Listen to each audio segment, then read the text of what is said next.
Hello students, তোমরা যারা যারা পিএসসি মিসলেনিয়াস পরীক্ষায় আজ অ্যাপিয়ার করেছো, আশা করি তোমাদের সকলেরই পরীক্ষা খুব ভালো হয়েছে।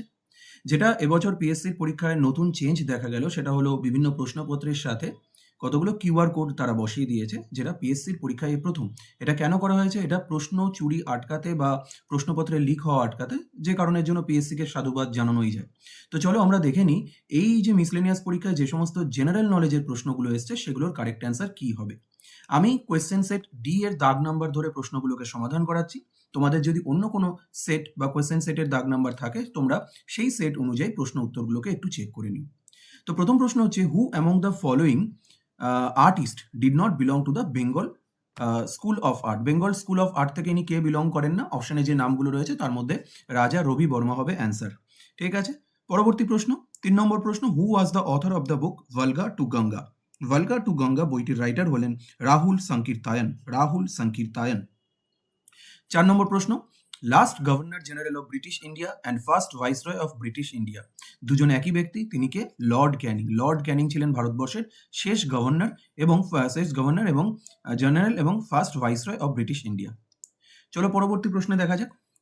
Which of the following book was authored by Franz Kafka? এটার অ্যান্সার হবে দ্য মেটামরফোসিস।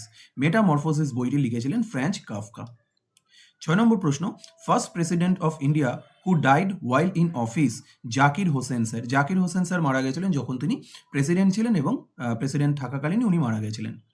৭ নম্বর প্রশ্ন, name of the organ responsible for our purification of blood? Blood purify কে করে?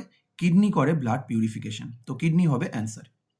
নেক্সট কোয়েশ্চেন, ৮ নম্বর প্রশ্ন, who wrote the national anthem for two countries? Obviously Rabindranath Tagore বা রবীন্দ্রনাথ ঠাকুর, ইনি লিখেছেন ভারত এবং বাংলাদেশ দুটি দেশের ন্যাশনাল অ্যান্থেম। ১০ নম্বর প্রশ্ন, I have a dream name the civil rights leader? কার উক্তি এটা? আই হ্যাভ এ ড্রিম এই উক্তিটি হলেন মার্টিন লুথারের। মার্টিন লুথারের উক্তি এটা। ১৪ নম্বর প্রশ্ন, give an example of biological disaster? আমরা সবাই জানি এটা কোভিড-19 বা 2020 সালে হওয়া কোভিড। চলো পরবর্তী প্রশ্ন, Haldia port is a part of on the river bank of the conference of the rivers? কোন দুটো নদীর তোমার কনফারেন্সে আমাদের হলদিয়া পোর্ট রয়েছে? একটা হচ্ছে হলদি রিভার আর একটা হচ্ছে হুগলি রিভার। তো হলদি রিভার অ্যান্ড হুগলি রিভার, এটা যে অপশানে আছে সেটি হলো কারেক্ট অ্যান্সার। ১৬ নম্বর প্রশ্ন, হু among the following prime ministers of India was the longest serving prime minister? তো লংগেস্ট সার্ভিং প্রাইম মিনিস্টার হলেন জওহরলাল নেহেরু। কেউ কিন্তু নরেন্দ্র মোদীর কথা ভেবে নিও না, এটা জওহরলাল নেহেরু হবে, কারণ জওহরলাল নেহেরু প্রায় ১৬ বছর ২৮৬ দিন মতন উনি প্রধানমন্ত্রী ছিলেন। ১৬ বছর ২৮৬ দিন। ঠিক আছে, নরেন্দ্র মোদী কিন্তু এখনো ১৫ বছরই কমপ্লিট হয়নি। চলে আসো ১৭ নম্বর প্রশ্নে, who remarked I am revolution and I destroyed the revolution? এটির উত্তর হবে নেপোলিয়ান বোনাপার্টে। নেপোলিয়ান বোনাপার্টের এই উক্তিটা, I am revolution and I destroyed the revolution. ১৮ নম্বর প্রশ্ন, which of the following organism is not classified as amphibian? এটা অনেকে ভুল করেছে, নটটা দেখেনি, তো অ্যামফিবিয়ান ফ্রগে দাগিয়ে দিয়ে এসছে। নট ক্লাসিফাইড অ্যাজ অ্যামফিবিয়ান হচ্ছে ক্রকোডাইল। ক্রকোডাইল অ্যামফিবিয়ান নয়, ক্রকোডাইল রেপটাইল শ্রেণীর মধ্যে পড়ে। Sardar Sarovar dam has been built over the river? কোন নদীর উপরে সর্দার সরোবর ড্যাম তৈরি হয়েছে? নর্মদা নদীর উপরে সর্দার সরোবর ড্যাম তৈরি হয়েছে। Name the first news paper of India? ভারতবর্ষের প্রথম নিউজ পেপার কোনটা? বেঙ্গল গ্যাজেট। বেঙ্গল গ্যাজেট হলো ভারতের প্রথম newspaper. Pittsburgh of India, ভারতের পিটসবার্গ কাকে বলা হয়? জামশেদপুরকে বলা হয় ভারতের পিটসবার্গ। তারপর who is known as the father of Indian space program? যে ভারতের স্পেস গবেষণার জনক কাকে বলা হয়? বিক্রম সারাভাইকে বলা হয় ভারতের মহাকাশ গবেষণার জনক। What is the highest gallantry award of Indian army? Indian আর্মির হাইয়েস্ট গ্যালেন্ট্রি অ্যাওয়ার্ড কি? পরমবীর চক্র। পরমবীর চক্র হচ্ছে কারেক্ট অ্যান্সার। চলো পরবর্তী প্রশ্নে চলে আসি। Who among the following ancient Indian rulers protected his principality from Hun invention? Hun invention থেকে ভারতকে কে রক্ষা করেছিলেন? স্কন্দগুপ্ত হচ্ছে correct answer. Where is the Rann of Kutch in India located? Rann of Kutch কোথায় অবস্থিত? তোমরা জানো গুজরাটে অবস্থিত। India's first paper mill was built at? ভারতের প্রথম পেপার মিল কোথায় তৈরি হয়েছিল? শ্রীরামপুরে। শ্রীরামপুরে হয়েছিল ভারতের প্রথম পেপার মিল তৈরি। পরবর্তী প্রশ্ন, Nikola Tesla invented what kind of electricity? Nikola Tesla যে ইলেকট্রিসিটি আবিষ্কার করেছিলেন সেটি হলো অল্টারনেটিং কারেন্ট বা AC current. Who was the first woman to win a Nobel Prize and remains the only person to win the Nobel Prize in two different scientific fields? দুটো আলাদা আলাদা scientific ফিল্ডে Nobel বিজয়ী প্রথম মহিলা এবং একমাত্র মহিলা। তিনি কে? তিনি হলেন মেরি কুরি। মেরি কুরি দুটো আলাদা আলাদা বিভাগে নোবেল পুরস্কার পেয়েছিলেন দুবার। Who was the founder of Ajivika sect? Ajivika সেক্টের প্রতিষ্ঠাতা ছিলেন গোশালা মখালিপুত্তা। ইনি তৈরি করেছিলেন এই আজীবিকা সেক্ট। ওকে, পরবর্তী প্রশ্ন, who is the British author known for the Harry Potter series of novels? Harry Potter novels কার লেখা? J K Rowling. J K Rowling. J K Rowling লিখেছেন Harry Potter series. Which among the following cell organs and present only in plant cells? Plastid. Plastid শুধুমাত্র গাছের দেহে দেখতে পাওয়া যায়। প্রশ্ন করেছে যে সেল অর্গ্যানস কতগুলোর কথা বলে দিয়েছিল অপশনে, তাদের মধ্যে কোনটা শুধুমাত্র উদ্ভিদ দেহে দেখতে পাওয়া যায়? তো উদ্ভিদ দেহে শুধুমাত্র প্লাস্টিড দেখতে পাওয়া যায়, প্লাস্টিড কিন্তু প্রাণী দেহে থাকে না। Which of the following is a water bound disease? Water bound disease হচ্ছে টাইফয়েড। টাইফয়েড হচ্ছে জলবাহিত রোগ। ওকে, চলো, what is the desert soil called? মরুভূমির মৃত্তিকাকে কি বলে? অ্যারিডিসলস। অ্যারিডিসলস বা অ্যারিডসলস, এটা হচ্ছে মরুভূমির মৃত্তিকাকে বলা হয়। পরবর্তী প্রশ্ন, কান্ট্রি উইদাউট এয়ারপোর্ট। তোমরা দেখবে এখানে 3-4খানা নাম আছে, যে তিনটে নাম দেওয়া আছে সব, এবং অপশন ডিতে দেওয়া আছে অল অফ দ্য অ্যাভাব। তো অল অফ দ্য অ্যাভাবই হবে, কারণ যে কটা এয়ারপোর্টের নাম বা যে কটা দেশের নাম দিয়েছে ওই দেশগুলোর কোনোটাতেই এয়ারপোর্ট নেই। তো চলে আসো 42 নম্বর প্রশ্ন, which gas is the most abundant in earth atmosphere? Nitrogen হচ্ছে সব থেকে অ্যাবান্ডেন্ট গ্যাস আর্থের অ্যাটমসফিয়ারে। চলো পরবর্তী প্রশ্ন, August movement was started in India. August movement মানে আগস্ট আন্দোলন বা ভারত ছাড়ো আন্দোলনের কথা বলছে। কত সালে তৈরি শুরু হয়েছিল? 1942 সালে। 1942 সালে। 44 নম্বর প্রশ্ন দেখো, 44 নম্বর প্রশ্ন বলছে যে study of insect is called? ইনসেক্টের স্টাডিকে কি বলা হয়? কীটপতঙ্গের পড়াশোনাকে এন্টোমোলজি। এন্টোমোলজি। ওকে, এন্টোমোলজি বলা হয় স্টাডি অফ ইনসেক্টকে। Who introduced Mansabdari system? Akbar introduced Mansabdari system. Name the device use to measure the speed of wind? বায়ুর গতিবেগ মাপতে কোন যন্ত্র ব্যবহার করা হয়? অ্যানিমোমিটার ব্যবহার করা হয় বায়ুর গতিবেগ পরিমাপ করতে। The great barrier reef is located in? কোথায় অবস্থিত গ্রেট ব্যারিয়ার রিফ? অস্ট্রেলিয়াতে অবস্থিত, অস্ট্রেলিয়াতে। Loktak lake is in? Loktak lake কোথায় অবস্থিত? লোকটাক লেক মণিপুরে অবস্থিত। ওকে, চলো। Highest part of southern plateau in India? দক্ষিণের যে মালভূমি, দাক্ষিণাত্যের মালভূমির সর্বোচ্চ অংশ কোনটা? আনাইমুদি। আনাইমুদি হচ্ছে highest part in southern plateau in India. First bank in India listed in the New York stock exchange? New York stock এক্সচেঞ্জে লিস্টেড হওয়া প্রথম ভারতীয় ব্যাংক কোনটা?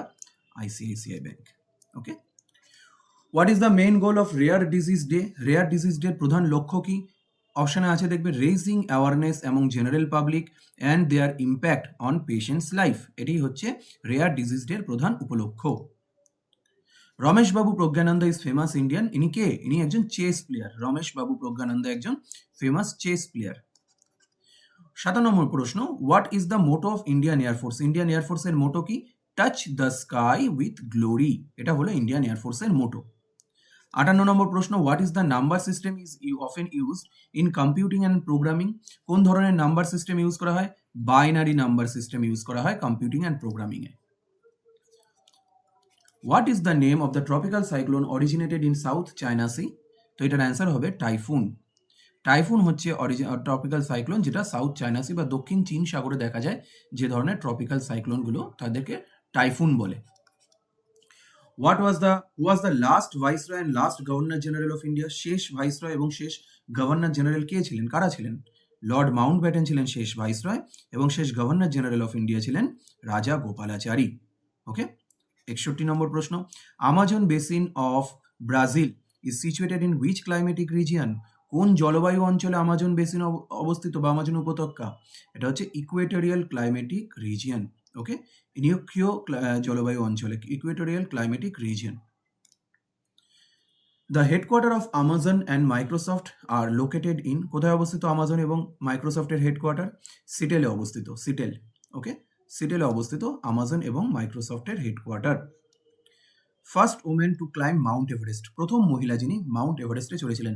জানকো টাবেই বা জুনকো টাবেই। ইনি হচ্ছেন প্রথম মহিলা যিনি মাউন্ট এভারেস্ট আরোহণ করেছিলেন। Who among the following never presided a session of Indian National Congress? Bal Gangadhar Tilak. ইনি কখনোই কোনো কংগ্রেস অধিবেশনের সভাপতিত্ব করেননি। বাল গঙ্গাধর তিলক হচ্ছে correct answer. Who was the Prime Minister of India when the Look East policy of India formulated? Look East policy formulated করেছিলেন কোন প্রধানমন্ত্রী? P V Narasimha Rao. P V Narasimha Rao look east policy কিন্তু ফর্মুলেটেড করেছিলেন। পরবর্তী প্রশ্ন, who is the author of the book the man makes himself? Man makes himself এই বইটি কার লেখা? এই বইটির লেখা হচ্ছে V Gordon Childe. V Gordon Childe ইনি লিখেছিলেন এই বইটি man makes himself. Question number 69. Chuti Khan, governor of Chittagong during the medieval period হবে এটা, sorry, medieval period ordered his court poet to translate কোন গ্রন্থ, কাব্যগ্রন্থকে ট্রান্সলেট করতে বলেছিলেন এই ছুটি খান, চিটাগং এর যিনি গভর্নর ছিলেন, ইনি মহাভারতকে ট্রান্সলেট করতে বলেছিলেন। ওকে, মহাভারতের ট্রান্সলেশন করতে বলেছিলেন ইনি। কাকে বলেছিলেন? তার যিনি কোর্ট পোয়েট বা সভাকবি রয়েছেন শিখর নন্দী, তাকে বলেছিলেন। 70 নম্বর প্রশ্ন, in bronze copper is mixed with tin. কপারকে কার সাথে মেশানো হয় ব্রোঞ্জ তৈরি করতে? টিনের সাথে। তারপর, was the first women to fly solo across the Atlantic ocean? Amelia Earhart. Amelia Earhart ইনি হলেন প্রথম মহিলা যিনি fly solo across the Atlantic ocean. Okay, 72 নম্বর প্রশ্ন, which one is the root vegetables? Root একটু দেখে নিও, বানান ভুলে আছে, ক্যারট হবে রুট ভেজিটেবল। ওকে, চলো। Who was the first British Chief Justice of Supreme Court during British period? British পিরিয়ডে সুপ্রিম কোর্টের প্রথম চিফ জাস্টিস কে ছিলেন? এটা হচ্ছে স্যার এলিঞ্জা ইম্পে। স্যার এলিঞ্জা ইম্পে ইনি ছিলেন British chief justice of supreme court during British period, প্রথম। ওকে, হাইকোর্টের পরীক্ষায় কিন্তু এই ধরনের প্রশ্নগুলো দেয়, তো তোমরা যারা যারা হাইকোর্টের পরীক্ষায় অ্যাপিয়ার করছো খুব তাড়াতাড়ি এই প্রশ্নগুলো একটু মাথায় রাখবে। পরবর্তী প্রশ্ন, who said man is born free but in everywhere in chain? Rousseau বলেছিল এই কথাটা। রসেও বলেছিলেন যে মানুষ জন্ম থেকে মুক্ত কিন্তু সব জায়গায় চেনে বাঁধা।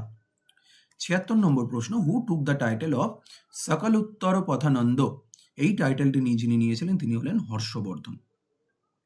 হর্ষবর্ধনকে এই উপাধিটি দেওয়া হয়েছিল, সকলোত্তর পথানন্দ। The first national park of India? ভারতবর্ষের প্রথম ন্যাশনাল পার্ক কোনটা? জিম করবেট ন্যাশনাল পার্ক হলো ভারতবর্ষের প্রথম national park. What is Dharmachakra Pravartan? Dharmachakra প্রবর্তন কি? আফটার গোয়িং এনলাইটমেন্ট, অর্থাৎ বুদ্ধ তার এনলাইটমেন্টের পরে সারনাথে যখন প্রথম প্রবচন দিয়েছিলেন সেটাকে বলা হয় ধর্মচক্র প্রবর্তন। ওকে, চলো। 82, হু রোট রামচরিত? রামচরিত কে লিখেছিলেন? তুলসীদাস লিখেছিলেন রামচরিত। টেলিকমিউনিকেশন ডে কবে সেলিব্রেট হয়? মে 17। এখানে চারখানা অপশন দেওয়া ছিল এই প্রশ্নটাতে যে কোনটা কোন দিবস, তার মধ্যে একমাত্র মাথায় রাখবে এই যে টেলিকমিউনিকেশন ডে যেটা দেওয়া আছে মে 17, এটাই কারেক্ট দেওয়া আছে, বাকিগুলো ভুল দেওয়া আছে। 12th ফেল এই মুভিটা কার অনুপ্রেরণায় তৈরি হয়েছে বা কার উপর বেস করে তৈরি হয়েছে? মনোজ কুমার শর্মা, আইপিএস মনোজ কুমার শর্মার উপর বেস করে এই মুভিটা তৈরি হয়েছে। হু among the following was not a member of cabinet mission? এদের মধ্যে কে ক্যাবিনেট মিশনের সদস্য ছিলেন না? যে কটা অপশন আছে তার মধ্যে জন সাইমন হচ্ছে উত্তর। জন সাইমন ক্যাবিনেট মিশনের সদস্য ছিলেন না। Who was the first women chief minister of India? Sucheta Kripalani হলেন প্রথম ভারতীয় চিফ মিনিস্টার। ওকে, মহিলা chief minister. Which of the following is not a metal? Sulphur কোনো মেটাল নয়। Name the sultan who banned hoarding of essential goods in India? Essential goods মানে নিত্য প্রয়োজনীয় সামগ্রীগুলো জমা করে রাখতো যখন লোকেরা, তখন সেগুলোর বাজার দর বেড়ে যেত। কে সেটাকে কন্ট্রোল করেছিলেন? আলাউদ্দিন খলজি। ওকে, আলাউদ্দিন খলজি হচ্ছে correct answer. Tansen was the famous musician in whose court? Tansen কার সভায় একজন ফেমাস মিউজিশিয়ান ছিলেন? আকবরের সভায় ছিলেন। Highest dam of India? ভারতবর্ষের সর্বোচ্চ ড্যাম কোনটা? টেহরি ড্যাম হচ্ছে উত্তর। First bank in India to introduce talking ATM for disabled person? যারা পিডব্লিউডি তোমার ফিজিক্যালি ডিসেবল পার্সন তাদের জন্য টকিং এটিএম মেশিন কোন ব্যাংক প্রথম চালু করলো? এটি হবে Union Bank of India. Who planted tree of liberty and Mysore? মাইসোরের ট্রি অফ লিবার্টি কে প্ল্যান্ট করেছিলেন? টিপু সুলতান প্ল্যান্ট করেছিলেন। Which one is correct? The Nagarjuna Sagar Srisailam in Andhra Pradesh, এর ব্যাপারে জিজ্ঞাসা করেছিল, তো এটির উত্তর হচ্ছে এই যে নাগার্জুন সাগর শ্রীশৈলম, এটা biggest tiger reserve of India, এটা মাথায় রাখবে, biggest tiger reserve of India. Okay, এইখানে অপশন যেগুলো ছিল তার মধ্যে এটা হবে। সাবে মুনিসে পাজা মামা হু সেড, এই কথাটা কে বলেছিলেন? এই কথাটা বলেছিলেন এম্পেরর অশোক। এর মানে হচ্ছে যতজন প্রজা আছে সবাই আমার সন্তান তুল্য। ঠিক আছে? সবে মুনিসে পাজা মামা। এটা অশোক বলেছিলেন। লাস্ট দুটো প্রশ্ন দেখে নিই। Carrier of malaria disease, malaria ডিজিজের বাহক কে? Anopheles mosquito. অ্যানোফিলিস মসকুইটো হচ্ছে ম্যালেরিয়া ডিজিজের বাহক। এবং which of the chemical is formula of salt, সল্টের কেমিক্যাল ফর্মুলা হচ্ছে NaCl। তো এই ছিল তোমাদের জিকে প্রশ্নগুলোর উত্তর। তোমরা কমেন্ট বক্সে লিখে জানাও তোমাদের সবার কার কার অ্যাটেম্প্ট কত ছিল এবং কে কে কত কত অ্যান্সার করে এসছো, কত মার্কসের টোটাল অ্যান্সার করে এসছো, সেগুলো কিন্তু লিখে ডেফিনেটলি জানাবে। Thank you.